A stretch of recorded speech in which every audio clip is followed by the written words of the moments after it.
السلام علیکم ورحمۃ اللہ تعالی وبرکاتہ۔ اللہم صلی وسلم وبارک علی سیدنا و مولانا محمد وعلی آل سیدنا و مولانا محمد وبارک وسلم علیہ۔ اعوذ باللہ من الشیطان الرجیم، بسم اللہ الرحمن الرحیم۔ والسابقون الاولون من المہاجرین والانصار والذین اتبعوهم بإحسان رضی اللہ عنہم ورضوه وأعد لهم جنات تجری تحتها الأنہار خالدین فیہا ابدا ذلک الفوز العظیم۔ صدق اللہ مولانا العظیم وبلغنا رسولہ النبی الأمی الأمین الکریم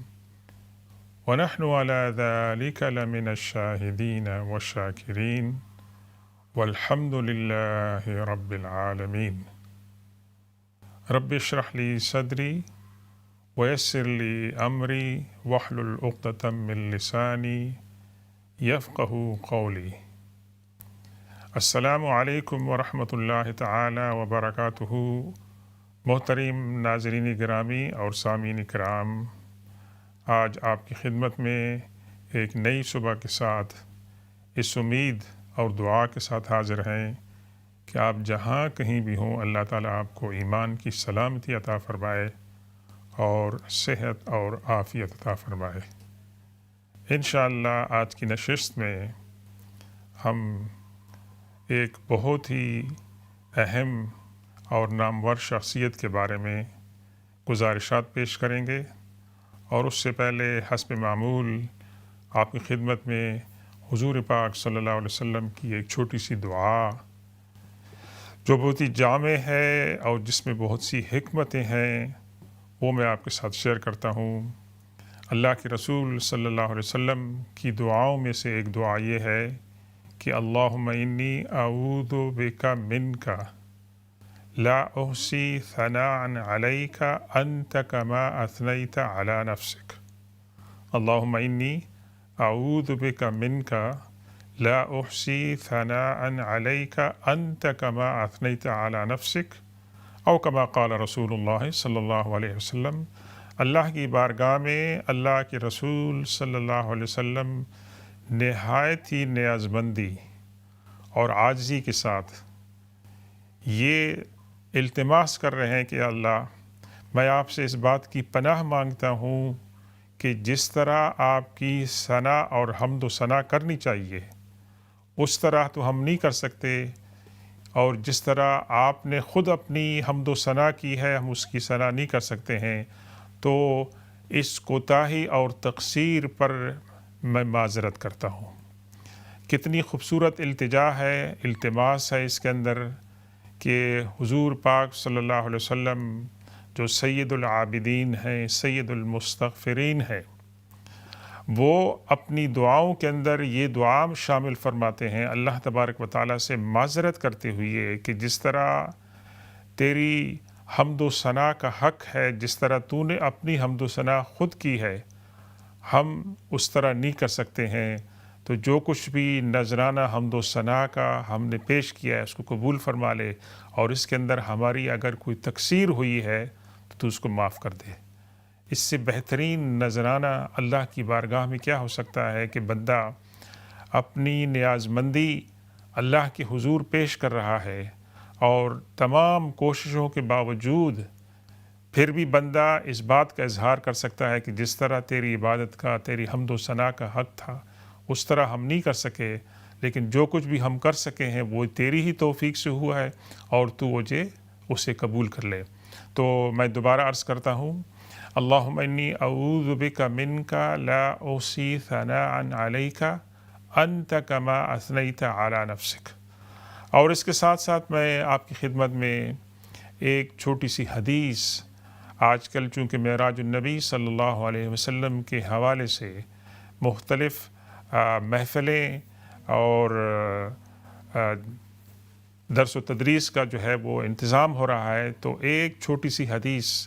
اس حوالے سے، معراج کے سفر کے حوالے سے میں عرض کر دوں کہ اللہ کے رسول صلی اللہ علیہ وسلم نے فرمایا کہ جب معراج کے سفر میں گیا تو میں کسی بھی فرشتوں کے گروہ سے نہیں ملا، لیکن ہر ایک نے مجھے یہ کہا کہ اے محمد صلی اللہ علیہ وسلم آپ حجامہ کریں۔ حجامہ کپنگ ہوتی ہے۔ تو اللہ کے رسول سے فرمایا کہ جب بھی میری ملاقات سفر معراج میں فرشتوں سے ہوئی، تمام کے تمام اور فرشتوں کے ہر گروہ نے، ہر جماعت نے مجھے کہا کہ آپ حجامہ کریں۔ تو حجامہ جو ہے یہ کپنگ ہے، اور اللہ کے رسول صلی اللہ علیہ وسلم نے وصیت فرمائی کہ آپ ہر ہجری اور چاند کے مہینے کی 17 کو، 19 کو یا 21 کو ان تاریخوں کے اندر آپ حجامہ کریں۔ تو یہ اللہ کے رسول صلی اللہ علیہ وسلم کی وصیت ہے، اور طب نبوی میں اس کا بہت بڑا مقام ہے صحت کو اچھا رکھنے کے لیے۔ تو اللہ تعالی ہمیں حضور پاک صلی اللہ علیہ وسلم کی بتائی ہوئی نصیحتوں اور وصیتوں پر عمل کرنے کی توفیق عطا فرمائے۔ آج ہم گفتگو کریں گے اسلام کی ایک بہت ہی عظیم الشان شخصیت، وہ شخصیت جو اللہ کے رسول صلی اللہ علیہ وسلم کے بہت ہی قریب تھی، اور اس شخصیت کا تعلق کس سے ہے؟ اہل بیت رسول صلی اللہ علیہ وسلم سے ہے، کہ اہل بیت رسول کی محبت ہمارے ایمان کا جز ہے، اور ان کی سیرتوں کا مطالعہ ہمارے ایمان کو معطر کرتا ہے، اور اس سے ہمارا ایمان بڑھتا ہے، اور ان کی سیرتوں کے مطالعے سے ہم اپنی اصلاح کر سکتے ہیں، ہمارے ایمان کے اندر تقویت پیدا ہو سکتی ہے، اور ہمیں اللہ تبارک و تعالیٰ کا قرب اور اللہ کے رسول صلی اللہ علیہ وسلم کا قرب حاصل ہو سکتا ہے، اور ان کی زندگیوں کو دیکھ کر، ان کو پڑھ کر ہم اپنی زندگیوں کے اندر اصلاح کر سکتے ہیں۔ تو یہ شخصیت ہے حضور پاک صلی اللہ علیہ وسلم کی سب سے بڑی صاحبزادی سیدہ زینب رضی اللہ تعالی عنہا وسلام اللہ علیہا۔ یہ اللہ کے رسول صلی اللہ علیہ وسلم کی سب سے بڑی بیٹی ہیں، اور حضور پاک صلی اللہ علیہ وسلم کے صاحبزادے حضرت قاسم رضی اللہ تعالی عنہ کے بعد پیدا ہوئیں، اور اپنے دوسرے جو بہن بھائی تھے ان میں سب سے بڑی تھی، لیکن ان کی پیدائش سیدنا قاسم رضی اللہ تعالیٰ عنہ کی پیدائش کے بعد ہوئی، اور ان کی پیدائش کی تاریخ کے بارے میں بتایا جاتا ہے کہ جب حضور انور صلی اللہ علیہ وسلم کی عمر مبارک 30 سال تھی، اور آپ کو نبوت جو ہے وہ 40 سال کی عمر میں ملی، تو 30 سال کی عمر میں اور حضور پاک صلی اللہ علیہ وسلم کو نبوت ملنے سے 10 سال پہلے حضرت زینب رضی اللہ تعالی عنہا کی پیدائش ہوئی۔ اور ہم یہ بیک گراؤنڈ دیکھیں کہ مکہ میں یہ پیدائش اس وقت ہوئی جب قرآن کہتا ہے کہ وَإِذَا الْمَوْءُودَةُ سُئِلَتْ بِأَيِّ ذَنبٍ قُتِلَتْ، قیامت والے دن وہ زندہ درگور کی گئی بچی جس کو باپ نے اپنے ہاتھوں سے قبر گڑھا کھود کر اس کے اندر ڈالا تھا، اور اس بچی کا قصور کیا تھا کہ وہ فیمیل تھی، اور فیمیل اس دور کے عرب یہ سمجھتے تھے کہ یہ فخر کی بات نہیں ہے، بلکہ اس کے اندر اہانت ہے، اس کے اندر توہین ہے، اس کے اندر حقارت ہے، اور بیٹا اگر پیدا ہوگا تو وہ بہادری اور ناموری اور شہرت کا باعث بنے گا۔ یہ اس دور کی بات ہے کہ جس معاشرے کے اندر یہ ٹریڈیشن بن چکی تھی کہ باپ اپنی بچی کو، نوزائیدہ بچی کو جا کر خود گڑھا کھود کر اس کے اندر دفن کرتے تھے۔ اس سے زیادہ ظلم اور کیا ہو سکتا ہے؟ اس دور میں حضور پاک صلی اللہ علیہ وسلم کو اللہ تبارک و تعالیٰ نے 4 صاحبزادیاں عطا فرمائیں، اور ان چاروں صاحبزادیوں نے اور آپ کے 2 صاحبزادے پھر مدینہ میں حضرت ابراہیم علیہ السلام، یہ بیت نبوت کے اندر، خاندان نبوت کے اندر یہ پیدا ہوتے ہیں، وہاں ان کی پرورش ہوتی ہے، اور وہاں یہ اچھے اخلاق کے ساتھ مرصع ہو کر اس دنیا میں جو ہے وہ قدم رکھتے ہیں۔ تو ان کی وجود مسعود ان کا مبارک تھا، اور ان کے اندر بہت سی مثالیں ہیں۔ تو سیدہ زینب رضی اللہ تعالی عنہ صاحبزادی ہیں حضور پاک صلی اللہ علیہ وسلم کی، اور ان کی والدہ مبارکہ سیدہ خدیجہ رضی اللہ تعالی عنہ ام المومنین۔ تو یہ بہت بڑا اعزاز کہ حضور پاک صلی اللہ علیہ وسلم کے گھرانے میں پیدا ہوئیں، حضور کی صاحبزادی ہیں سیدہ خدیجہ ام المومنین رضی اللہ تعالی عنہ، جو خواتین میں سب سے پہلے اسلام لائیں اور جنہوں نے حضور پاک صلی اللہ علیہ وسلم کو نکاح کا پیغام دیا، اور جنہوں نے اپنے مال و دولت سے اور اپنے علم و حکمت اور ذہانت سے انہوں نے حضور پاک صلی اللہ علیہ وسلم اور اسلام کی خدمت کی۔ تو یہ بہت بڑے اعزاز کی بات ہے کہ حضرت سیدہ زینب رضی اللہ تعالیٰ عنہ حضور پاک صلی اللہ علیہ وسلم کی صاحبزادی ہیں، اور یہ اولین سابقین میں سے ہیں۔ یعنی جب آپ نے ہوش سنبھالا اور آپ کے گھر والوں نے تمام کے تمام نے، آپ کی والدہ نے اور بہنوں نے اسلام قبول کیا، تو سیدہ زینب رضی اللہ تعالیٰ عنہ سابقین الاولین میں سے ہیں، اور اللہ تبارک و تعالیٰ نے ان کو حسن و جمال عطا فرمایا تھا اور وقار عطا فرمایا تھا، اور یہ روزے رکھتی تھیں، رات کو قیام کرتی تھیں، اور اللہ تبارک و تعالیٰ نے خاندانی وجاہت بھی عطا فرمائی تھی۔ تو جناب روایات میں آتا ہے کہ جب آپ کی عمر مبارک 10 سال کی ہوئی تو قریش کے لوگوں نے نظریں لگائیں کہ یہ کون وہ خوش قسمت ہوگا کہ جن کو ان کے خاوند ہونے کا شرف جو ہے وہ حاصل ہوگا۔ تو آپ کے چچا زاد بھائی حضرت ابو العاص بن ربیع رضی اللہ تعالیٰ عنہ، جو اس وقت مسلمان نہیں تھے، انہوں نے پیغام بھیجا اور حضور پاک صلی اللہ علیہ وسلم کی خدمت میں حاضر ہوئے کہ میں سیدہ زینب رضی اللہ تعالیٰ عنہ کا ہاتھ لینا چاہتا ہوں اور ان سے شرف زوجیت حاصل کرنا چاہتا ہوں۔ تو اللہ کے رسول صلی اللہ علیہ وسلم نے فرمایا کہ میں تمہیں جواب نہیں دیتا ہوں جب تک کہ میں اپنی بیٹی سے کنسلٹ نہ کر لوں۔ یہ دیکھیں، یہ دوسری بات ہمیں پتہ چل رہی ہے کہ اس معاشرے میں کہ جہاں خواتین کا کوئی احترام نہیں تھا، ان کی کوئی ویلیو نہیں تھی، ان کی کوئی رسپیکٹ نہیں تھی، اور جہاں پر لوگ ان کو ایز اے کموڈٹی استعمال کرتے تھے، میراث میں جن کا کوئی حق نہیں تھا، تو وہاں پر اللہ کے رسول صلی اللہ علیہ وسلم اس معاشرے کے اندر، اس ماحول کے اندر فرماتے ہیں اپنے ہونے والے داماد سے کہ میں اپنی بیٹی زینب سے کنسلٹ کرتا ہوں اور تمہیں میں بتاؤں گا، جب تک میں اسے کنسلٹ نہیں کر لوں میں تمہیں کوئی جواب نہیں دیتا ہوں۔ تو حضور پاک صلی اللہ علیہ وسلم نے سیدہ زینب رضی اللہ تعالیٰ عنہ سے مشورہ کیا اور فرمایا کہ تمہارے خالہ زاد بھائی یعنی سیدہ خدیجہ رضی اللہ تعالیٰ عنہ اور ان کی جو سسٹر تھیں، یہ ان کے بیٹے تھے، ان کی طرف سے تمہارے لیے نکاح کا پیغام آیا ہے۔ تو شرم و حیا کی پیکر سیدہ زینب رضی اللہ تعالیٰ عنہ مسکرائیں، اور یہ مسکراہٹ اس بات کی دلیل تھی کہ ان کے والد صاحب کے پاس جو پیغام آیا ہے وہ اس پیغام کو قبول کرتی ہیں، اور سیدہ زینب رضی اللہ تعالیٰ عنہ کا نکاح ہوتا ہے، اور سیدہ خدیجہ رضی اللہ تعالیٰ عنہ اپنی بیٹی کو جہیز میں بہت ساری چیزیں دیتی ہیں، اور اس میں ایک ہار بھی ہوتا ہے جو ان کو دیتی ہے۔ تو یہ ان کی اس طرح رخصتی ہوتی ہے۔ اور پھر آپ دیکھیں کہ جب حضور پاک صلی اللہ علیہ وسلم نے نبوت کا اعلان فرمایا تو سیدہ زینب رضی اللہ تعالیٰ عنہ نے بغیر کسی سوال کے انہوں نے اس دعوت پر لبیک کہا، اور ان کے خاوند جو تھے وہ تجارت پر گئے ہوئے تھے، اور جب وہ تجارت سے واپس آئے تو انہوں نے کہا کہ میں آپ سے ایک سیریس بات کرنی چاہتی ہوں، اور بات یہ ہے کہ میرے والد صاحب نے نبوت کا اعلان کیا ہے، اور میرے والد صاحب سچے ہیں اور میں نے ان کی نبوت کو قبول کر لیا ہے، تو میں تم سے کہتی ہوں کہ تم بھی میرے والد کی نبوت کو قبول کر لو۔ تو ان کے شوہر نے کہا کہ ایسی بات نہیں ہے، اگر میں ان کی نبوت کو قبول کرتا ہوں تو لوگ کہیں گے کہ یہ اپنی بیوی کو فالو کر رہا ہے،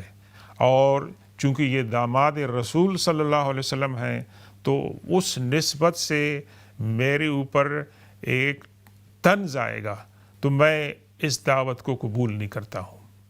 تو وہ اسلام کے ابتدائی دن تھے۔ اب ایک طرف مومنہ صالحہ آل بیت رسول صلی اللہ علیہ وسلم سے تعلق رکھنے والی سیدہ زینب رضی اللہ تعالیٰ عنہ ہیں، اور دوسری طرف ان کے شوہر ہیں جو اسلام کو قبول نہیں کرتے ہیں۔ تو یہاں پر کیا ہوتا ہے کہ سیدہ زینب رضی اللہ تعالیٰ عنہ خاموش ہو جاتی ہیں، لیکن وہ اپنے شوہر کو اسلام کی طرف مائل کرنے کی کوششیں جاری رکھتی ہیں، اور یہ جو ان کا رشتہ ہے میاں بیوی کا، یہ برقرار رہتا ہے، اور یہ برقرار رہتا ہے، اور اس کے اندر اتنی محبت ہوتی ہے، اتنا پیار ہوتا ہے، اور اتنی وفا شعاری ہوتی ہے کہ وہ ضرب المثل بن گئی کہ سیدہ زینب رضی اللہ تعالیٰ عنہ اور ان کی خاوند کے درمیان جو محبت تھی، پیار تھا، شفقت تھی، وہ ایک ضرب المثل تھی اس معاشرے کے اندر کہ دونوں ایک دوسرے کی رسپیکٹ کرتے تھے، ایک دوسرے سے پیار محبت کرتے تھے۔ اب معاملہ کیا ہوتا ہے، حضور پاک صلی اللہ علیہ وسلم مکہ سے ہجرت فرماتے ہیں، اور جب مکہ سے ہجرت فرماتے ہیں تو آپ اپنے اہل و عیال کو پیچھے چھوڑ جاتے ہیں، تاکہ یہ جو بات ہے، یہ کانفیڈینشیل بات ہے، ہجرت کی بات، لوگوں کو پتہ نہ چلے، لیکن حضور پاک صلی اللہ علیہ وسلم آپ جان لیں کہ آپ جب ہجرت فرماتے ہیں تو آپ کے دل کے تاثرات کیا تھے۔ ایک تو مکہ جو آپ کی پیدائش کی جگہ ہے، کعبہ شریف، اور غار حرا جہاں پر آپ کی پر وحی نازل ہوئی، اور بہت سی صورتیں اور آیتیں اس دور میں نازل ہوئیں، اور یہ تمام یادوں کو حضور پاک صلی اللہ علیہ وسلم جب لے کر چلے ہیں تو آپ کے تاثرات جو ہیں وہ کیا ہوں گے۔ اینی وے آپ مدینہ پاک پہنچتے ہیں اور وہاں پر سیٹل ہوتے ہیں، اور پھر مسلمانوں اور مشرکین کے درمیان پہلی لڑائی ہوتی ہے، بدر کی لڑائی ہوتی ہے۔ تو بدر کی لڑائی کے اندر مسلمانوں کو اللہ تعالیٰ نے فتح عطا فرمائی، اور بدر کی لڑائی کے اندر سیدہ زینب رضی اللہ تعالیٰ عنہ کے جو شوہر ہیں وہ بھی شرکت کرتے ہیں، اور لیکن موت سے بچ جاتے ہیں، لیکن وہ قیدیوں کے اندر شمار ہوتے ہیں۔ ایک بات یہ عرض کرتا جاؤں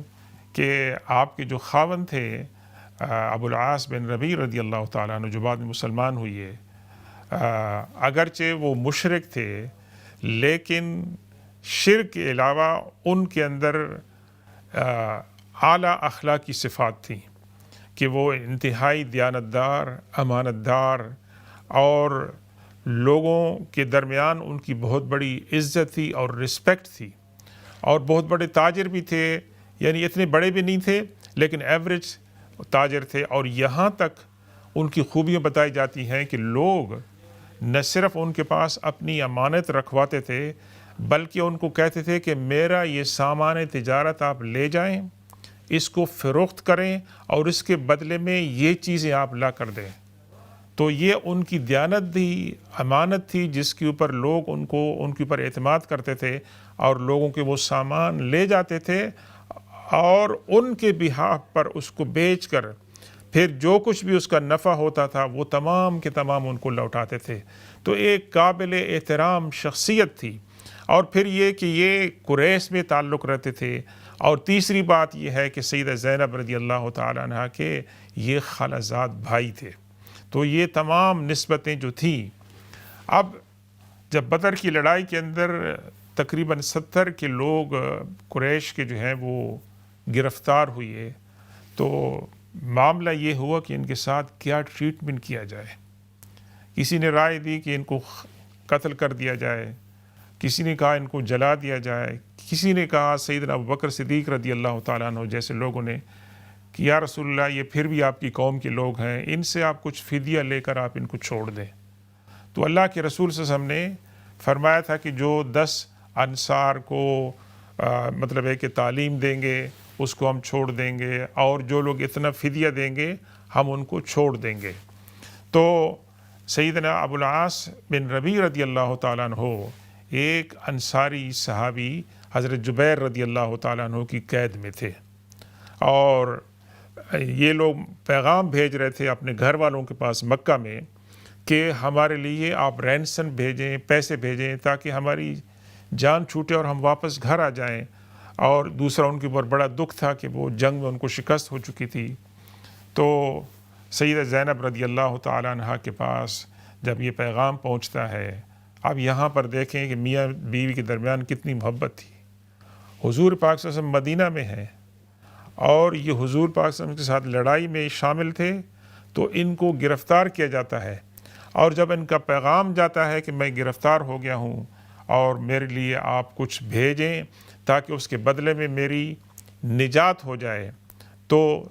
سیدہ زینب رضی اللہ تعالیٰ عنہ کو جو ہار سیدہ خدیجہ رضی اللہ تعالیٰ عنہ نے ان جہیز میں دیا تھا، یہ کتنا قیمتی ہار تھا۔ ویسے اس کی آپ فائنانشل اکنامک ویلیو تو ایک طرف ہے، لیکن اس کی ایموشنل ویلیو جو ہے کہ آپ کو کسی خاص موقع پہ خاص طور پر آپ کے ماں باپ کو تحفہ دیتے ہیں، آپ اس کو رکھتے ہیں سنبھال کر کہ یہ ان کی نشانی ہوتی ہے، ان کی ایک یادگار ہوتی ہے، اور آپ ساری زندگی اس کو رکھتے ہیں، اپنے بچوں کو بتاتے ہیں، دوستوں کو بتاتے ہیں۔ اب یہاں پر موقع آتا ہے تو تھوڑا سی جو پونجی آپ کے پاس مال و دولت کی تھی وہ بھی، اور وہ جو ہار تھا وہ آپ بھیجتی ہیں۔ کہاں پر بھیجتی ہیں؟ مدینہ پاک میں مسلمانوں کے پاس، کہ میرا ہار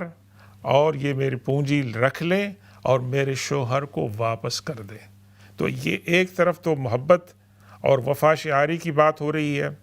اور دوسری طرف یہاں پر جو انسانی جذبات ہو سکتے ہیں وہ تمام ہمارے سامنے آتے ہیں۔ تو جب یہ ہار حضور پاک صلی اللہ علیہ وسلم کے سامنے پیش کیا جاتا ہے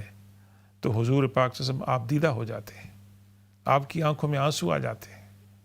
اور اس کی بہت ساری وجوہات ہیں۔ ایک تو وجہ یہ ہے کہ میری بیٹی میرے سے دور ہے، مکہ میں ہے، اور میرا داماد جو اسلام میں داخل نہیں ہے اس کی رہائی کے لیے کوشش ہو رہی ہے، اور سب سے بڑھ کر یاد آتی ہے سیدہ خدیجہ رضی اللہ تعالیٰ عنہ کی، کہ یہ ہار سیدہ خدیجہ رضی اللہ تعالیٰ عنہ نے اپنی بیٹی کو جہیز کے اندر دیا تھا۔ اب یہ ہار کہاں پر جا رہا ہے؟ ویسے تو حضور پاک صلی اللہ علیہ وسلم قربان جائیں آپ کی حکمت پہ، آپ کی فصاحت پہ، اور آپ کے فیصلوں پر۔ اللہ کے رسول صلی اللہ علیہ وسلم حکم نہیں فرماتے ہیں، اللہ کے رسول صلی اللہ علیہ وسلم اپیل فرماتے ہیں صحابہ کرام سے کہ اگر تم چاہو تو میرے داماد کو بغیر کسی رینسم کی چھوڑ دو، اور جو ہار میری بیٹی نے بھیجا ہے وہ بھی اس کو واپس کر دو۔ یہ اللہ کے رسول صلی اللہ علیہ وسلم درخواست کر رہے ہیں صحابہ کرام سے، جو ان کے غلام ہیں، جو ان کے ہر حکم کی پیروی کرنے کے لیے مستعد رہتے ہیں کہ اللہ کے رسول کوئی حکم تو فرمائیں کہ ہم اس کی پیروی کر رہے ہیں۔ اور اللہ کے رسول صلی اللہ علیہ وسلم وہاں پر یہ جو جنگی جو قیدی تھے ان کے بارے میں ایک رول آ چکا تھا، ایک فرمان آ چکا تھا، اللہ کے رسول صلی اللہ علیہ وسلم اس کو توڑ نہیں رہے ہیں، صحابہ کرام سے اپیل کر رہے ہیں۔ اس سے زیادہ کوئی انسان ہوگا جو انصاف پسند ہوگا، جو عدل کرنے والا ہوگا، جس کے سامنے اپنی بیٹی کی محبت ہے، شفقت ہے، اور اپنی وفا شعار بیوی جو ہے اس کی یادیں بھی تازہ ہو رہی ہیں، تو یہ تمام معاملات حضور پاک صلی اللہ علیہ وسلم صحابہ کرام کے سامنے پیش کرتے ہیں۔ تو صحابہ کرام کو اللہ کے رسول صلی اللہ علیہ وسلم کی یہ جو فرمائش ہے یہ اس کو قبول کرتے ہیں فخر کے ساتھ کہ اللہ کے رسول صلی اللہ علیہ وسلم نے جو بات فرمائی ہے، جن میں ان کی پسند ہے، تو اس پر جو ہے نا وہ عمل کرتے ہیں اور ہار واپس لوٹاتے ہیں۔ ایک بات یہاں پر ہوتی ہے کہ اللہ کے رسول صلی اللہ علیہ وسلم حضرت ابو العاص بن ربیع کے اوپر یہ کنڈیشن لگاتے ہیں کہ تم نے جا کر واپس میری بیٹی کو بھیجنا ہے، یہ تمہاری کنڈیشن ہے، اور اس کنڈیشن پر ہم آپ کو رہائی دے رہے ہیں۔ تو یہ سیدنا رضی اللہ تعالیٰ عنہ ابو العاص بن ربیع رضی اللہ تعالیٰ عنہ اس وعدے کے ساتھ مکہ آتے ہیں کہ وہ سیدہ زینب رضی اللہ تعالیٰ عنہ کو مدینہ پاک حضور پاک صلی اللہ علیہ وسلم کے پاس بھجوائیں گے۔ تو وہ مکہ واپس پہنچتے ہیں اور وہاں پر سیدہ زینب رضی اللہ تعالیٰ عنہ کی واپسی کا انتظام کرتے ہیں۔ تو انشاءاللہ ہم وقفے کے بعد اس گفتگو کو جاری رکھیں گے، اور وقفے کے بعد جب ہماری نشست ہوگی تو اس میں آپ اپنے سوالات بھی پیش کر سکتے ہیں. اللہ تعالیٰ سیدہ زینب رضی اللہ تعالیٰ عنہ کے درجات بلند کرے. والسلام علیکم ورحمۃ اللہ تعالیٰ وبرکاتہ.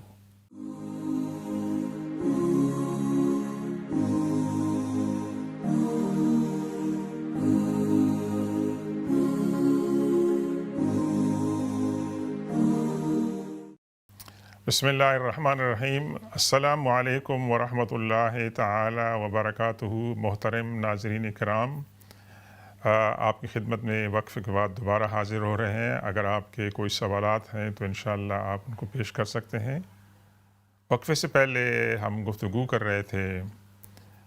اسلام کی ایک عظیم الشان شخصیت سیدہ زینب رضی اللہ تعالی عنہا کے زندگی کچھ حالات پر گفتگو ہو رہی تھی، اور یہ مبارک سیرتیں ہیں اور ان کے اندر بہت سی عبرتیں ہیں اور درس ہیں. اللہ تعالیٰ ہمیں ان کے مطالعے اور ان سے استفادہ کرنے کی توفیق عطا فرمائے. تو بات ہو رہی تھی سیدہ زینب رضی اللہ تعالی عنہا کے شوہر جناب ابو العاص بن ربیع رضی اللہ تعالیٰ عنہ کہ جب وہ قید ہوتے ہیں، گرفتار ہوتے ہیں جنگ بدر کے اندر، تو ان کی زوجہ سیدہ زینب رضی اللہ تعالیٰ عنہ اپنے شوہر کی رہائی کے لیے ایک ہار جو سیدہ خدیجہ رضی اللہ تعالیٰ عنہ نے ان کو ان کے جہیز میں اور تھوڑا سی پونجی وہ پیش کرتی ہیں، اور اللہ کے رسول صلی اللہ علیہ وسلم کی درخواست پر، آپ کی اپیل پر صحابہ کرام ان کا ہار بھی واپس دے دیتے ہیں اور ان کو واپس بھیجتے ہیں، اور ان سے یہ کہتے ہیں کہ آپ نے واپس جا کر میری بیٹی کو واپس بھیجنا ہے. اب آپ اندازہ لگائیں کہ سیدہ زینب رضی اللہ تعالی عنہا اور آپ کی دوسری بہنیں اور بھائی کو جو اللہ کے رسول صلی اللہ علیہ وسلم نے پیار اور محبت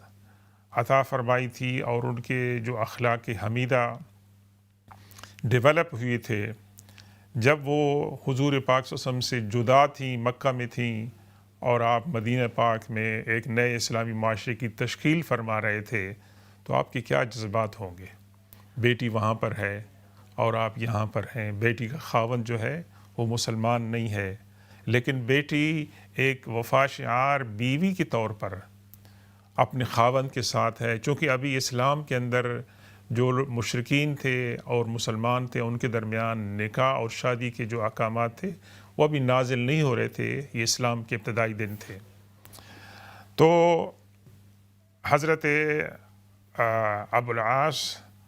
بن ربیع رضی اللہ تعالیٰ عنہ مکہ واپس پہنچتے ہیں، اور ایک بوجھل دل کے ساتھ وہ سیدہ زینب رضی اللہ تعالیٰ عنہ کی واپسی کا انتظام کرتے ہیں. السلام علیکم ورحمۃ اللہ تعالیٰ وبرکاتہ. ہمارے ساتھ ایک کالر ہیں. السلام علیکم ورحمۃ اللہ وبرکاتہ. ڈاکٹر صاحب آپ ٹھیک ہیں؟ میں آپ کا پروگرام دیکھ رہی تھی تو میں نے 2 سوال آپ سے کرنے ہیں. جی فرمائیں. السلام علیکم. وعلیکم السلام. تو وہ جو ہے نا، پہلا سوال یہ ہے کہ میں اوور 75 ہوں اور زندگی میں میرے سے کافی روزے جو ہے نا وہ میں نے مس کر دیے تھے، تو میں ان کا ابھی میرے لیے رکھنے بہت مشکل ہو گئے ہیں، تو کیا میں ان کے لیے ان کا وہ کیا کہتے ہیں وہ دے سکتی ہوں؟ اچھا، ایک تو آپ کا سوال یہ ہے کہ آپ سے بہت سارے روزے چھوٹ گئے ہیں جی، اور ان کا فدیہ کس طرح کرنا ہے. جی ٹھیک ہے. اور دوسرا سوال یہ ہے کہ اگر نماز میں بھی اسی طرح میں نے بہت زندگی میں کوتاہی کر دی ہے، تو اس کی تو میں چلو یہ کرتی ہوں کہ صبح جو نماز پڑھتی ہوں، صبح کی نماز، اس کے بعد فرض کے بعد میں جو قضائیں ہوتی ہیں وہ تھوڑی سی موڑ لیتی ہوں، پھر دن کو بھی کر دیتی ہوں. ایسی 5 نمازیں انشاءاللہ پوری کرنا شروع کی ہیں. تو کیا ان کے لیے بھی میں زندگی میں کچھ کیا دے سکتی ہوں کہ اللہ تعالیٰ مجھے بخشش کا دروازہ دکھا دیں؟ تو اگر آپ مائنڈ نہ کریں میں تیسرا سوال بھی کر سکتی ہوں؟ جی فرمائیں جناب. وہ میری بھتیجی ہے، تو اس کا بچہ ہوا ہے، تو اس نے اس کا نام آذان رکھا ہے. تو یہ مجھے عجیب سا لگتا تھا، تو میں آپ سے پوچھنا چاہتی تھی کہ کیا یہ نام رکھنا صحیح ہے؟ ٹھیک ہے، انشاءاللہ آپ کو جواب دینے کی کوشش کرتے ہیں. آپ کا پہلا سوال تھا کہ جو روزے مس ہو گئے ہیں ان کو کس طرح دوبارہ ان کی قضا کی جائے، اور چونکہ آپ نے یہ بھی فرمایا ہے کہ آپ کی عمر اس وقت ایسی ہو گئی کہ آپ کے لیے روزے رکھنا مشکل ہے، تو پہلی بات ہمیں کرنی چاہیے کہ جب بھی نماز روزہ ایسے جو فرائض ہیں اللہ کے جب ہم سے چھوٹ جائیں تو ہم اللہ سے توبہ استغفار کریں، اور جب ہم اللہ سے توبہ استغفار کرتے ہیں تو یہ رجوع الی اللہ ہوتا ہے، ہم اللہ کی جو رحمت ہے اب اس کو اپنی طرف متوجہ کرتے ہیں۔ تو پہلا کام تو یہ کیا جائے کہ اللہ سے یہ دعا کی جائے کہ اللہ مجھ سے جو روزے نمازیں چھوٹی ہیں مجھے معاف کر دے۔ دوسرا، یہ جو روزے ہیں اور نمازیں ہیں یہ عالم بلوغیت کے اندر، یعنی کہ جب آپ بالغ ہیں اس وقت آپ سے چھوٹے ہیں تو یہ فرض ہیں، اور فرض کے ساتھ ساتھ یہ قرض ہیں، یعنی فرض تو یہ ہے کہ میرے اوپر اب نماز کا ٹائم ہو گیا تو میں اس کو ادا کروں، تو یہ میرے لیے فرض ہے، لیکن اگر میں نے اس کو مس کر دیا ہے تو فرض ہونے کے ساتھ ساتھ وہ میرے لیے قرض بھی ہوگا، الا یہ کہ اللہ مجھے معاف کر دے۔ اللہ کے ہاں تو کسی چیز کی کمی نہیں ہے نا۔ تو اگر آپ ان کو ادا نہیں کر سکتے ہیں تو آپ ان کا فدیہ دیں، اور ان کا فدیہ وہ ہے کہ جو آپ عام طور سے رمضان المبارک کے اندر جو ہے آپ دیتے ہیں، اگر آپ روزے نہیں رکھ سکتے ہیں تو کسی انسان کو آپ جو ہے نا کھانا کھلانا ہو گیا، اس کی مقدار آپ جو بھی متعین کر سکتے ہیں، آپ کے فدی کے لحاظ سے 5 پاؤنڈ ہے، بلکہ کچھ علماء کہتے ہیں کہ زیادہ ہونی چاہیے، تو اس لحاظ سے آپ کا کام کیا ہے کہ آپ کاؤنٹ کریں، ایک اسٹیمیٹ بنائیں کہ مجھ سے کتنے روزے مس ہوئی ہے۔ سب سے پہلے کام تو یہ ہے، اور اس کے بعد اللہ تبارک و تعالیٰ نے آپ کو مالی طور پر جو استطاعت دی ہے اس کے مطابق آپ ان کا جو ہے فدیہ ادا کریں۔ تو یہ ایک صورت ہے توبہ استغفار کے بعد جو ہے نا، یہ ایک تو یہ روزوں کا آپ کا سوال یہ تھا، اور دوسرا آپ نے سوال کیا تھا کہ نمازیں قضا ہوئی ہیں، تو نمازیں جو قضا ہوئی ہیں اس کا بھی ایک اسٹیمیٹ بنا لیں، اور آپ بنا لیں کہ 1 سال کی نمازیں قضا ہوئی ہیں، 6 مہینے کی ہوئی ہیں، کتنی ایک اندازہ کر لیں، اور اس کے لحاظ سے ہر نماز کے ساتھ آپ کہیں کہ میں فلاں تاریخ کی فلاں دن کی فجر کی ظہر کی عصر کی مغرب اور عشاء کی نماز پڑھ رہی ہوں جو مجھ سے قضا ہوئی ہے، اور اس میں آپ نے صرف جو فرض ہیں وہ پڑھنے ہیں اور وتر پڑھنے ہیں آپ نے۔ کچھ علماء کہتے ہیں کہ آپ فجر کی سنتیں بھی پڑھ لیں تو اچھا، کیونکہ فجر کی سنتیں ان کی بہت اہمیت ہے، تو اور پھر آپ ایک ٹائم ٹیبل بنا کے آپ ٹک کرتے جائیں کہ میں نے منڈے کی پڑھ لی ہے اور ٹیوزڈے کی پڑھ لی ہے۔ آپ یہ بھی کر سکتے ہیں کہ صبح کی اٹھ کر آپ جو ہے نا دن کو، مثال یہ وقت ہے اس میں آپ اس دن کی تمام 5 نمازیں ایک وقت پڑھ لیں، یا وہ نمازیں ہر نماز کے ساتھ ساتھ ایک نماز آپ پڑھ لیں، تو یہ بھی طریقہ ہے رکھنے کا۔ تیسرا آپ نے سوال کیا ہے کہ بچی کا نام جو ہے اذان رکھا ہے، بظاہر اس کے اندر کوئی قباحت نہیں ہے، لیکن ہمیں ایسے نام رکھنے چاہیے کہ جس کے اندر حضور پاک صلی اللہ علیہ وسلم، آپ کے صحابہ کرام اور انبیاء کرام کے جو اسماء گرامی ہیں وہ جو ہے ان کی تشبیہ ہو، اور ایسے نام رکھنے سے ہمیں گریز کرنا چاہیے کہ جن کے میننگ کا کوئی سینس نہیں بنتا ہو، کیونکہ نام جو ہے وہ مسلمانوں کی آئیڈینٹی ہوتی ہے۔ تو آپ اس ایک بہترین سا نام، بہت سے نام ہیں حضور پاک صلی اللہ علیہ وسلم کی ازواج مطہرات ہیں، صحابیات ہیں، جس طرح ہم آج ذکر کر رہے ہیں سیدہ زینب رضی اللہ تعالیٰ، اس طرح کے نام جو ہیں وہ آپ پسند کر لیں، ان میں سے کسی ایک کو جو خوبصورت نام ہو، جس کے کچھ میننگ بھی ہو، جس کا کچھ سینس بھی بنتا ہو، اور جو فیملی کے ساتھ بھی لگتا ہو، تو اس طرح کا نام آپ رکھ سکتے ہیں۔ بظاہر اس نام کے رکھنے میں کوئی ایسی قباحت نظر نہیں آ رہی ہے جہاں تک میری معلومات ہیں، لیکن یہ کہ بہتر ہے کہ کوئی اچھا سا نام آپ چوز کر لیں۔ اللہ تبارک و تعالی ہم سب کو ہدایت فرمائے کہ ہم اپنے بچوں کے نام صحیح طور پر رکھ سکیں۔ شکریہ جناب۔ تو ناظرین گرامی، ہماری گفتگو ہو رہی تھی حضور پاک صلی اللہ علیہ وسلم کی صاحبزادی سیدہ زینب رضی اللہ تعالی عنہا کے بارے میں، کہ جب ان کے شوہر رہائی پانے کے بعد جب مکہ واپس پہنچتے ہیں تو حضور پاک صلی اللہ علیہ وسلم کے ساتھ انہوں نے وعدہ کیا تھا کہ میں حضرت زینب کو واپس بھیجوں گا آپ کے پاس مدینے میں. تو سیدنا ابو العاص بن ربیع رضی اللہ تعالیٰ عنہ کے بھائی صاحب ان کو سواری پر بٹھا کر ایک جگہ پر لے جاتے ہیں کہ جہاں حضور پاک صلی اللہ علیہ وسلم نے اپنے خادم خاص سیدنا زید بن حارثہ اور ایک دوسرے انصاری صحابی کو اپنی انگوٹھی دے کر بھیجا تھا کہ یہ انگوٹھی میری بیٹی کو دکھانا، یہ نشانی ہوگی کہ میں نے آپ کو اپنے پاس بلایا ہے اور آپ کو میں نے بھیجا ہے کہ ان کو اپنے ساتھ لے کر آئے. یہ دیکھیں بڑی حکمت کی بات ہے. سیدہ زینب رضی اللہ تعالیٰ عنہ مکہ میں ہیں، حضور پاک صلی اللہ علیہ وسلم مدینہ میں ہیں، اور حضور پاک صلی اللہ علیہ وسلم نشانی کے طور پر اپنی انگوٹھی، کتنی پیاری چیز ہے جس کو حضور صلی اللہ علیہ وسلم کی انگوٹھی جو ہے وہ مل جائے، تو وہ آپ اپنے ان 2 صحابیوں کو بھیجتے ہیں کہ یہ آپ جا کر میری بیٹی کو دکھانا، تو ان کو تسلی ہوگی اور آپ کے اوپر اعتماد ہوگا. اس زمانے میں تو کوئی مواصلات کا، کمیونیکیشن کا اور تو کوئی نظام نہیں تھا کہ خط بھیجتے، ٹیلی فون کرتے. تو اللہ کے رسول صلی اللہ علیہ وسلم نے اپنی خوبصورت حکمت سے یہ بات بتائی کہ میری انگوٹھی جا کر میری بیٹی کو دکھانا، تو ان کو اعتماد ہوگا اور تسلی ہوگی آپ کے ساتھ آنے میں. اب یہاں پر ایک دلچسپ صورتحال، بلکہ دلچسپ تو نہیں، بڑی جو ہے وہ پریشانی والی صورتحال بن جاتی ہے، اور مکہ کے لوگ اس کو ایک عزت کا معاملہ بنا لیتے ہیں کہ محمد صلی اللہ علیہ وسلم کی بیٹی یہاں سے کیسے ہم اس کو جانے دیں، کیونکہ انہوں نے حضور پاک صلی اللہ علیہ وسلم کو بہت تکلیفیں پہنچائی تھیں. حضور صلی اللہ علیہ وسلم کو خود تکلیفیں پہنچائی تھیں، آپ کی جان کے اندر، مال کے اندر، گھر کے اندر. السلام علیکم ورحمۃ اللہ وبرکاتہ. ہمارے ساتھ ایک کال ہے جناب. ہیلو، السلام علیکم. وعلیکم السلام ورحمۃ اللہ تعالی وبرکاتہ. اچھا، اللہ تعالیٰ آپ کو.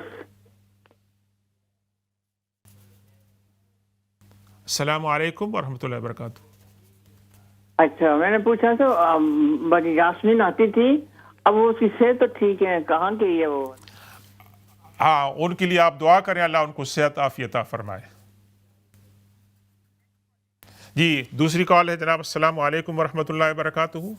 وعلیکم السلام ورحمۃ اللہ وبرکاتہ. اچھا، میرا ایک کوشچن ہے،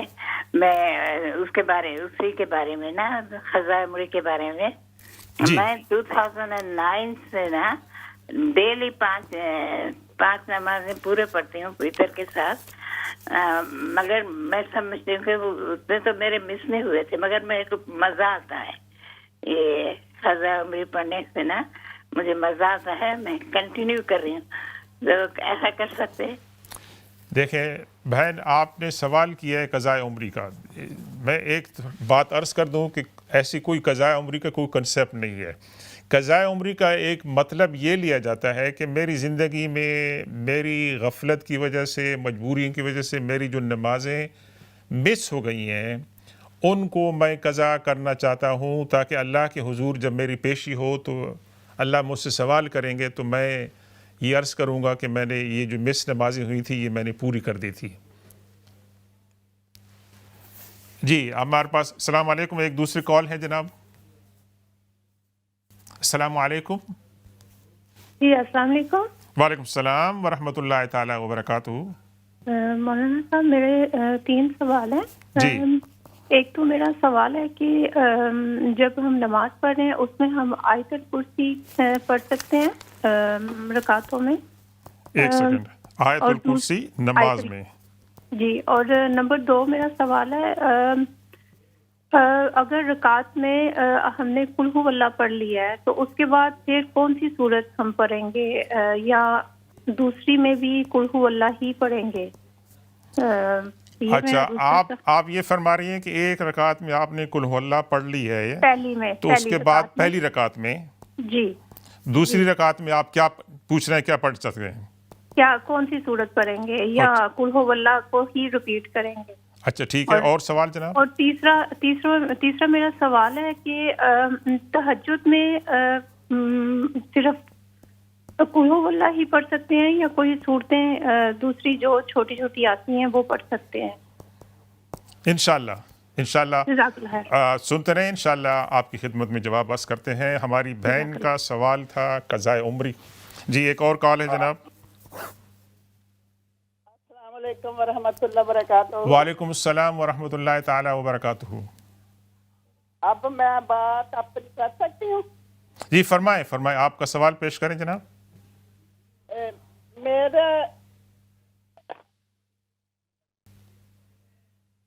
میرا گھریلو بچوں کا مسئلہ ہے کہ بیٹے ہیں وہ دوسری لائن۔ آپ کی آواز تھوڑی سی وہ بند ہو رہی ہے درمیان میں، پوری طرح میں نہیں سن رہا ہوں۔ اچھا آپ ٹی وی سے نہیں سنیں، آپ ڈائریکٹ ٹیلی فون سے بات کریں۔ میں بات کرتی جاؤں؟ ابھی آپ کی آواز آ رہی، جی فرمائیں۔ ہلو، میرا یہ جس نے ملایا فلانا کا نام ہے، تو 4-5 سال سے یہ پہلے تبلیغ بھی کرتا تھا، سب کچھ کرتا تھا۔ تو آپ گاجر پہنے یہ اسلام چینل لگا کے اس پہ سجدے کرتا ہے، وضو نہیں کرتا، مار داڑ کرتا ہے، بات نہیں سنتا، بہت زیادہ خرچے کرتا ہے، اور ہر وقت میں سامنے ہوتی دورہ پڑتا ہے۔ اور اسی طرح میرا بچہ بڑا جو ہے ذہنی مریض ہے، تو میں لندن میں ہوں، میرا بڑا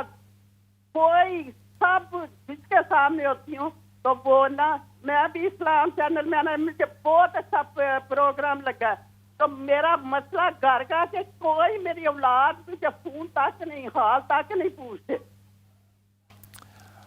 اچھا بہن، جو میں سمجھا ہوں آپ کے سوال سے، درمیان میں آواز تھوڑی سی کلیئر نہیں تھی، کہ آپ کو ایک تو اسلام چینل پسند، جی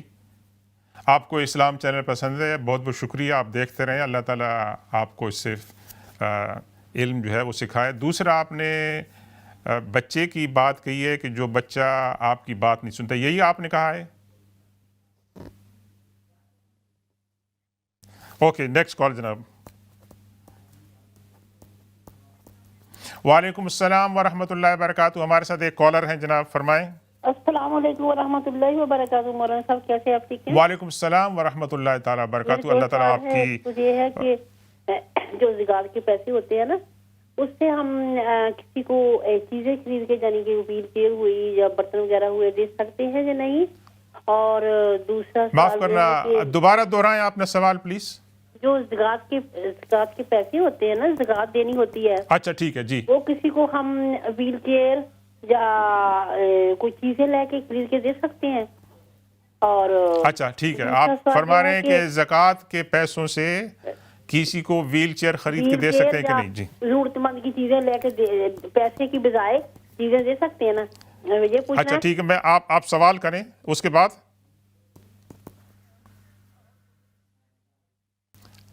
اچھا ٹھیک ہے، اوکے۔ تو ہماری جو بہن جس سے بات ہو رہی تھی قضائے عمری کے بارے میں، تو میں نے عرض یہ کر رہا تھا کہ جب آپ نے اسٹیمیٹ بنا لیا ہے کہ آپ کی 1 سال کی، 6 مہینے کی، 2 سال کی، 3 سال کی نمازیں قضا ہوئی ہیں، اور آپ نے اس کا ایک ٹائم ٹیبل بنا لیا ہے، تو وہ آپ ان کو پڑھتے رہیں۔ آپ کہہ رہے ہیں کہ آپ کو اس کے اندر لطف آ رہا ہے، اچھی بات ہے، لیکن آپ بجائے اس کے کہ جو نمازیں آپ کی قضائیں نہیں ہوئی، آپ ان کو تو پڑھنے کا تو کوئی مطلب ہے کہ وہ نہیں بنتا ہے، آپ نوافل پڑھیں۔ اگر آپ کی نمازیں جو فرض ہیں وہ پوری ہو چکی ہیں، تو اس کی بجائے آپ نوافل پڑھیں۔ نوافل جو ہیں وہ بھی اللہ تبارک و تعالیٰ کی بارگاہ میں قبولیت اور تقرب کا ذریعہ بنتے ہیں۔ اس کے بعد ہماری دوسری بہن نے یہ 3 سوال کیے تھے کہ کیا نماز میں آیت الکرسی پڑھ سکتے ہیں؟ جی ہاں، نماز میں آپ آیت الکرسی پڑھ سکتے ہیں، کیونکہ آیت الکرسی قرآن کا حصہ ہے، اور اس کے اندر تو اس میں اعظم ہے، اس کو تو ہمیں پڑھنا چاہیے، نماز کے بعد بھی پڑھنا چاہیے، نماز کے اندر بھی پڑھ سکتے ہیں۔ اور دوسرا ان کا سوال یہ تھا کہ اگر وہ 2 رکعت والی نماز پڑھ رہی ہیں، تو پہلی رکعت میں انہوں نے قل هو اللہ احد پڑھا ہے، تو پھر دوسری رکعت میں کیا پڑھ سکتے ہیں؟ تو قل هو اللہ احد کے بعد جو دوسرے صورتیں ہیں، قل اعوذ برب الفلق ہے، قل اعوذ برب الناس ہے، یہ آپ پڑھ سکتے ہیں۔ اور دیکھیں، ہم میں سے بعض لوگ جو ہیں قرآن کی بہت سی صورتوں کو نہیں جانتے ہیں، بعض جو ہیں وہ صرف سورہ اخلاص جانتے ہیں، قرآن کے اندر یہ صورت بڑی فضیلت والی ہے، اس کو پڑھنا چاہیے، حضور پاک صلی اللہ علیہ وسلم بھی اس کو پڑھتے تھے، لیکن قرآن کی جو دوسرے آیتیں ہیں، صورتیں ہیں، ان کو بھی پڑھنا چاہیے اور ان تمام کا جتنا بھی حصہ ہم سے ہو سکتا ہے ادا کرنا چاہیے، اور زیادہ سے زیادہ صورتیں ہمیں یاد رکھنی چاہیے اور ان کو نماز کے اندر پڑھنا چاہیے۔ تو آپ قل هو اللہ کے بعد آپ دہرانا چاہیں اسی کو دوسری رکعت میں پڑھ سکتے ہیں، جائز ہے، لیکن کوشش کریں کہ دوسری صورتیں میں آپ پڑھیں، مثال کے طور پر جیسے میں نے عرض کیا سورہ فلق اور سورہ ناس۔ اور پھر آپ کا تیسرا سوال تھا کہ تہجد میں قل هو اللہ احد آپ پڑھ سکتے ہیں، قل یا ایھا الکافرون پڑھ لیں، اس کے بعد قل هو اللہ احد پڑھ لیں، قل هو اللہ کے بعد آپ سورہ الفلق پڑھ لیں، سورہ الناس پڑھ لیں۔ ایک بات کا خیال رکھیں کہ قرآن کی صورتوں کی جو ترتیب ہے آپ اس کو نماز کے اندر مینٹین کریں۔ یہ جو صورت پہلی آتی ہے قرآن کے اندر اس کو پڑھیں پہلی رکعت میں، اس کے بعد جو دوسری آیتیں ہیں اور صورتیں آتی ہیں ان کو بعد میں جو ہے وہ پڑھیں۔ تو یہ ترتیب آپ رکھیں اور کوشش کریں کہ قرآن کی چھوٹی چھوٹی آیتیں ہیں، خاص طور پر قرآن پاک کی آخری جو 10 صورتیں ہیں وہ یاد کریں اور ان کو نماز کے اندر جو ہے وہ پڑھیں۔ تو ہمارے علماء اور بزرگ یہی وصیت کرتے ہیں کہ قرآن پاک کی جو آخری 10 صورتیں ہیں کم از کم مسلمان کو وہ تو یاد ہونی چاہیے تاکہ وہ نمازوں کے اندر اس کی تلاوت کر سکیں۔ دوسرا جیسے آپ نے کہا آیت الکرسی، یہ بھی ہے تیسری، مطلب بہت ساری آیات ہیں چھوٹی چھوٹی کی جن کو آپ نماز کے اندر پڑھ سکتے ہیں۔ اور دوسرا ہمیں یہ سوال ایک بہن سے ملا تھا کہ بچے نالائق ہیں تو اللہ تبارک و تعالیٰ ان کو اپنے ماں باپ کا ادب احترام کرنے کی توفیق عطا فرمائے اور ماں باپ ان کے لیے دعا کریں، اور وہ دعائیں قرآن پاک کے اندر بھی ہیں کہ ربنا حب لنا من ازواجنا وذریاتنا قرۃ اعین واجعلنا للمتقین اماما۔ یہ دعا جو اللہ کے اولیاء ہیں ان کی دعاؤں میں سے ایک دعا ہے کہ اللہ تعالیٰ ہمارے بچوں کو اور ہماری بیویوں کو ہمارے لیے آنکھوں کی ٹھنڈک بنائے۔ تو یہ دعا آپ ہر نماز کے اندر، نماز کے علاوہ بھی آپ اس کو پڑھ سکتی ہیں۔ تو اللہ تبارک و تعالیٰ تمام بچوں کو اپنے ماں باپ کے لیے آنکھوں کی ٹھنڈک بنائے، اور اللہ تبارک و تعالیٰ ان کے اندر جو ہے نا جو اسلامی تعلیمات ہیں کہ جس طرح ہمارے بچوں کی پرورش ہونی چاہیے اس کا اہتمام ہو، اور بچے جو ہیں اپنے ماں باپ کا جو ہے خیال رکھنا چاہیے کہ یہ بہت بڑی نعمت ہے جس کو اللہ تعالیٰ اپنی زندگی میں ماں باپ عطا فرمائے، وہ ان کی خدمت کرے۔ تو اللہ کے رسول سے فرمایا کہ وہ شخص تباہ و برباد ہو جس کو دونوں ماں باپ ملے زندگی میں یا ایک ملے اور ان کی خدمت کر کے وہ جنت میں نہ جائے۔ تو ماں باپ جو ہیں وہ جنت کا گیٹ ہیں، جنت کا دروازہ ہیں، اس لیے بچوں کو ماں باپ کی نافرمانی نہیں کرنی چاہیے اور ان کا خیال رکھنا چاہیے۔ خاص طور پر ماں باپ جب بڑھاپے کے اندر پہنچ جائیں تو ان کا خیال رکھنا چاہیے۔ اللہ تعالی ہم سب کو اولاد صالحہ عطا فرمائے۔ اور یہ بہن کا سوال تھا کہ ان کے پاس زکوٰۃ کے پیسے ہیں تو وہ کیش کی بجائے ضرورت مندوں کو کوئی اور چیزیں، مثال کے طور پر ویل چیئر ہے، جی آپ دے سکتے ہیں۔ اس کے اندر 2 باتیں ہیں، ایک تو یہ ہے کہ ضرورت مند کی جو ضرورت ہے، اس کو کھانے کی ضرورت ہے، اس کو لباس کی ضرورت ہے، ضرورت مند اپنے گھر کا رینٹ نہیں دے سکتا ہے تو اس کو آپ دے سکتے ہیں، اور آپ اس کو کیش بھی دے سکتے ہیں کہ کیش لے کے وہ اپنی ضرورت کو اپنی سمجھ کے مطابق جو ہے اس کو ادا کریں۔ تو ناظرین کرام، ہم اختتام پر پہنچ رہے ہیں۔ جو پیاری گفتگو ہم نے شروع کی تھی سیدہ زینب رضی اللہ تعالیٰ عنہ کے بارے میں، تو ان کے شوہر ان کو مدینہ پاک بھیجنے کی کوشش کرتے ہیں، لیکن یہاں پر ایک بہت ہی صدمے والی بات ہو جاتی ہے کہ مکہ کے لوگ اس بات کو برداشت نہیں کر سکتے ہیں کہ محمد صلی اللہ علیہ وسلم کی صاحبزادی صحیح و سلامت عزت اور وقار کے پاس ان کے پاس پہنچے۔ ان کے اندر دشمنی تھی اور بہت ہی گہری دشمنی تھی۔ تو ایک صاحب جو ہیں کیا کرتے ہیں کہ ان کی اونٹ کو مارتے ہیں، تیر مارتے ہیں اور اونٹ گرتا ہے۔ سیدہ زینب گرتی ہیں اور سیدہ زینب حاملہ تھی، ان کا مس کیریج ہو جاتا ہے اور ان کو بہت تکلیف ہوتی ہے، اور مدینہ طیبہ پہنچ کر جا کے ان کا اسی تکلیف میں وصال ہو جاتا ہے، اور اللہ کے رسول صلی اللہ علیہ وسلم کو بڑا دکھ ہوتا ہے. اللہ کے رسول صلی اللہ علیہ وسلم ان کی تجہیز و تکفین کرتے ہیں اور فرماتے ہیں کہ یہ میری بڑی بیٹی تھی, اس میں مجھے مصیبت جو ہے وہ ملی, اور آپ ان کی تجہیز و تکفین کے اندر جو ہے وہ حصہ لیتے ہیں اور گائیڈ کرتے ہیں. تو ناظرین کرام, آج کی اس گفتگو میں ہم نے اہل بیت کے ایک بہت جو بڑی شخصیت ہے اس کے بارے میں بات کی. اللہ تبارک و تعالی ہماری باتوں کو قبول فرمائے اور ہمیں زیادہ سے زیادہ اہل بیت کے جو سیرتیں ہیں ان کے مطالعے کی توفیق عطا فرمائے. سبحان ربک رب العزت عما یصفون وسلام علی المرسلین والحمد للہ رب العالمین. والسلام علیکم ورحمۃ اللہ تعالی وبرکاتہ.